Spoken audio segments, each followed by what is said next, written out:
Welcome dear students.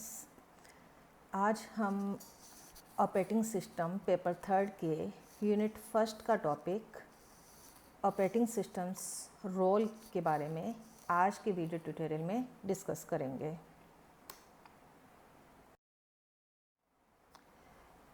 Operating systems role as user view, as system view, ये दो topic आपके syllabus में mention किए हुए हैं और इसके बारे में आज के वीडियो ट्यूटोरियल में हम जानेंगे। इस डायग्राम में हम देखते हैं कि there can be many users, user 1, user 2, user 3 dot dot dot dot user n।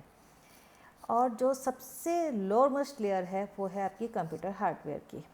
तो यूजर कभी भी कंप्यूटर हार्डवेयर को डायरेक्टली कम्युनिकेट नहीं करता है। यूजर क्या है, एप्लीकेशंस प्रोग्राम्स के थ्रू कंप्यूटर हार्डवेयर पे कम्युनिकेट करता है। लेकिन एप्लीकेशन प्रोग्राम्स क्या हो सकते हैं आपका, जैसे टेक्स्ट एडिटर है, डाटाबेस सिस्टम है, ऐसे ही आपका MS एक्सेल है, MS वर्ड है, ये सब क्या है आपके टेक्स्ट एप्लीकेशन प्रोग्राम्स हैं। और सिस्टम प्रोग्राम्स हो सकते हैं, जैसे कंपाइलर है, आप प्रोग्राम कंपाइल कराते हैं, असेंबलर है। तो ये सिस्टम एंड एप्लीकेशंस प्रोग्राम भी डायरेक्टली कंप्यूटर हार्डवेयर के साथ में कम्युनिकेट नहीं करते हैं। इनके बीच में एक लेयर होती है जो कि सबसे ज़रूरी लेयर होती है, दैट इज ऑपरेटिंग सिस्टम। तो ऑपरेटिंग सिस्टम एप्लीकेशन प्रोग्राम्स और यूजर्स जो है उनके तथा कंप्यूटर हार्डवेयर के बीच में एज ए लेयर या एज ए इंटरफेस वर्क करता है। तो सबसे पहले हम देखेंगे कि एज ए यूजर व्यू इसका क्या रोल रहता है। User view. The user view depends on the system interface that is used by the users. अब अलग अलग तरह के यूजर व्यू मतलब अलग अलग तरह के यूजर्स हो सकते हैं।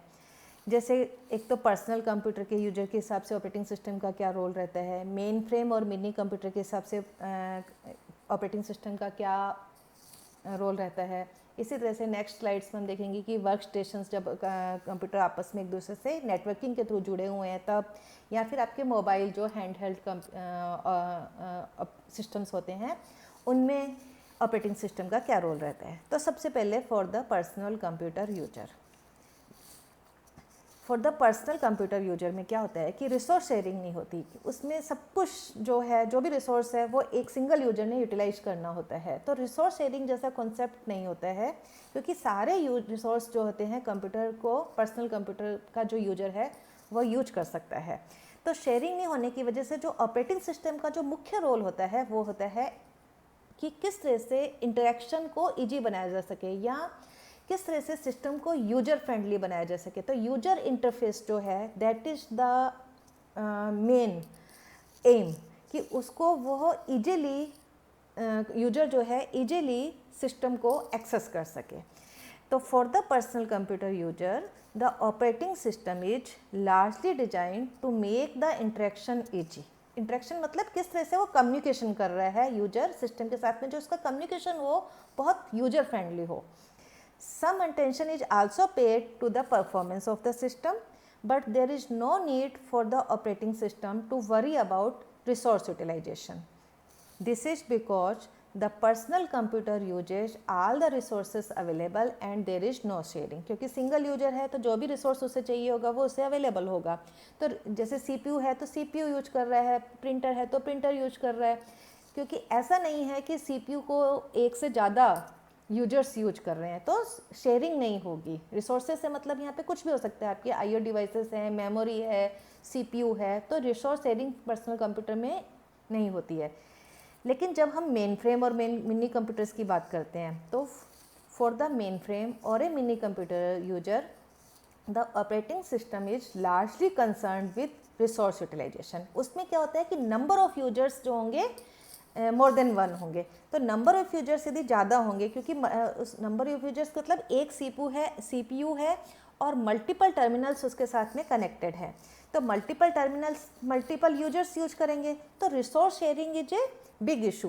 तो इसमें इस वक्त इसका जो ऑपरेटिंग सिस्टम का रोल रहता है वो ये रहता है कि जितने भी रिसोर्सेस हैं वो इफ़िशिएंटली यूज हो और सबके बीच में शेयरिंग जो हो वो यूनिफॉर्मली हो। ताकि हर यूजर को ये लगे कि सिर्फ उसी का कार्य हो रहा है, जबकि आपका जो ऑपरेटिंग सिस्टम है, उस ऐसे सिस्टम्स का जो ऑपरेटिंग सिस्टम है वो इतना इफ़िशेंट होना चाहिए कि सारे रिसोर्सेज को वो इफ़िशेंटली शेयर कर सके among the users. The operating system is largely concerned with resource utilization. This is because there may be multiple terminals connected to the mainframe, and the operating system makes sure that all the resources such as CPU, memory, I/O devices are divided uniformly between them. User view है workstation, user of work station. इसमें क्या होता है कि computer अलग अलग जगह पे पड़े होते हैं और एक दूसरे से कनेक्टेड होते हैं थ्रू द नेटवर्क. तो ऐसा जब यूजर कंप्यूटर को यूज करेगा तो उस केस में दोनों ही चीज़ें इंपॉर्टेंट है कि कितना तो वो यूजर फ्रेंडली हो और कितना जो है रिसोर्स जो है शेयरिंग जो हो वो यूनिफॉर्मली हो. तो for the user of work station connected to other work stations through networks, then the operating system needs to focus on both individual usage of resources and sharing through the network. This happens because the workstation exclusively uses its own resources but also needs to share files etc. with other workstations across the network. तो जब एक computer का user खुद के resources तो use करेगा ही, वह भी आपका इफ़िशेंटली यूज हो, तथा दूसरे कंप्यूटर्स के जो रिसोर्सेस हैं, यदि प्रिंटर मान लीजिए है आप यूज कर रहे हैं, तो प्रिंटर जो है एक से ज़्यादा कंप्यूटर यूज कर रहे हैं, तो प्रिंटर किस तरह से असाइन एलोकेट करना है, किस तरह से री एलोकेट करना है, किसको प्रायोरिटी देनी है, किसको लीस्ट प्रायोरिटी देनी है, तो ये सब जो है ऑपरेटिंग सिस्टम डिसाइड करता है ताकि वर्क जो हो इफ़िशेंटली हो सके across the network.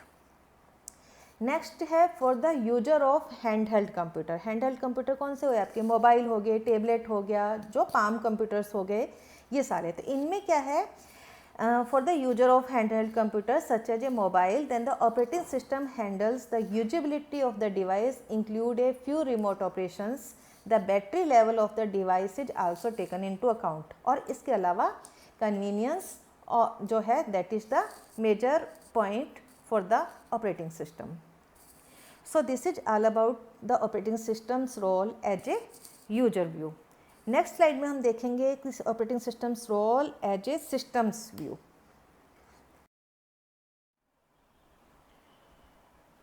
System view. According to the computer system, the operating system is the bridge between applications and hardware. It is most intimate with the hardware and is used to control it as required. तो ये तो हमने operating system की definition में देखा ही है कि operating system जो है एप्लीकेशंस और यूजर्स जो हैं उनके तथा हार्डवेयर के बीच में as a interface, as a bridge work करता है. अब सिस्टम व्यू कैसे हो सकते हैं ऑपरेटिंग सिस्टम के, ये हम देखेंगे. The system views the operating system as a resource allocator. तो रिसोर्स एलोकेटर का जो कार्य है वो किसके द्वारा किया जाता है? ऑपरेटिंग सिस्टम के द्वारा किया जाता है. तो जितने भी रिसोर्सेस हैं, हार्डवेयर रिसोर्सेस या सॉफ्टवेयर रिसोर्सेस, इन सब को एलोकेशन का जो कार्य होता है, एलोकेट करना, री एलोकेट करना या डी एलोकेट करना, इन सब का कार्य कौन करता है? ऑपरेटिंग सिस्टम करता है. तो सिस्टम उसे as a resource allocator view करता है. There are many resources such as CPU time, memory space, file storage space, I/O devices, etc. that are required for the process for execution. It is the duty of the operating system to allocate these resources uniformly to the process so that the computer system can run as smoothly as possible. तो जितना इसका जो process का allocation smoothly होगा, system उतना ही smoothly जो है या इफ़िशेंटली जो है वर्क करेगा. Another the system views the operating system as a control program. Control program मतलब इन सब रिसोर्सेज को जो है कंट्रोल करना कि कोई एरर नहीं आए.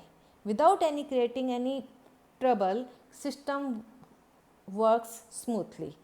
So it manage all the process and I/O devices so that the computer systems works smoothly and there are no errors.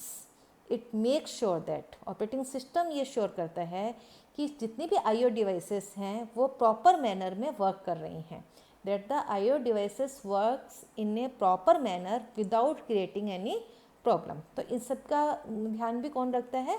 Operating system रखता है।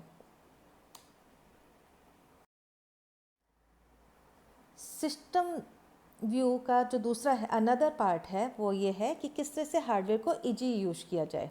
तो the system views the operating system as a way to make using hardware easier. Computers were required to easily solve user problems. ठीक है, तो users की problem को solve करने के लिए कंप्यूटर यूज करते हैं, लेकिन हम डायरेक्टली उसको यूज नहीं कर सकते हैं, तो उसके लिए क्या होता है? ऑपरेटिंग सिस्टम होता है। So it is not easy to work directly with the computer hardware, so operating systems were developed to easily communicate with the hardware.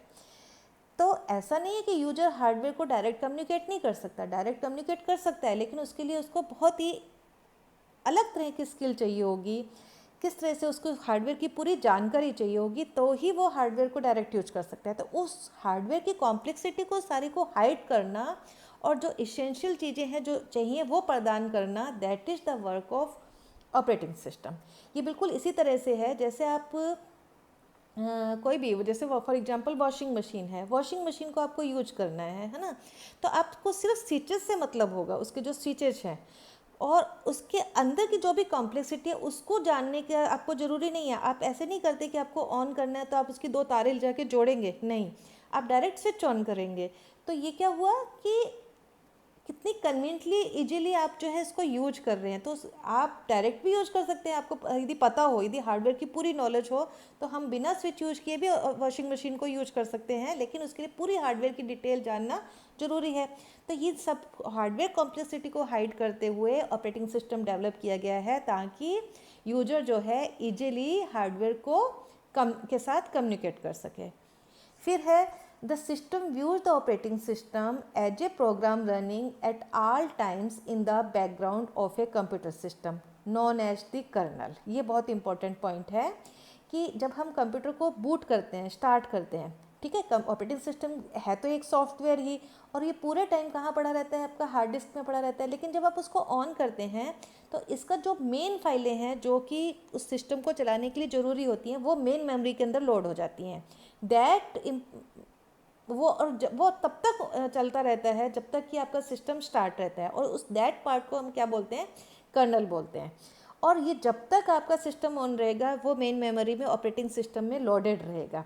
तो सिस्टम कैसे व्यू करता है ऑपरेटिंग सिस्टम को? As a program running at all times in the background of a computer system and handling all the application programs. This is the definition of the operating system that is generally followed. तो हम colonel के बारे में आगे जब हम structure पढ़ेंगे तब पढ़ेंगे। एक तरह से ये वह पार्ट है ऑपरेटिंग सिस्टम का, मुख्य पार्ट है, जिसके अंदर जो मेन फाइलें हैं वो लोड, जो कि ज़रूरी होती हैं एक कंप्लीट कंप्यूटर सिस्टम को चलाने के लिए, वो पूरे टाइम लोडेड रहती हैं, ठीक है। और बाकी की जब और जब as and when required hard disk से कॉल कर ली जाती हैं या लोड कर ली जाती हैं। तो इस चीज़ को हम बोलते हैं, तो इसको ये भी एक मतलब इस तरह से भी हम ऑपरेटिंग सिस्टम जो है ऑपरेटिंग सिस्टम को व्यू करता है। Students, this is all about for the today's video tutorial. अब नेक्स्ट वीडियो ट्यूटोरियल में हम ऑपरेटिंग सिस्टम स्ट्रक्चर के बारे में जानेंगे। Thank you.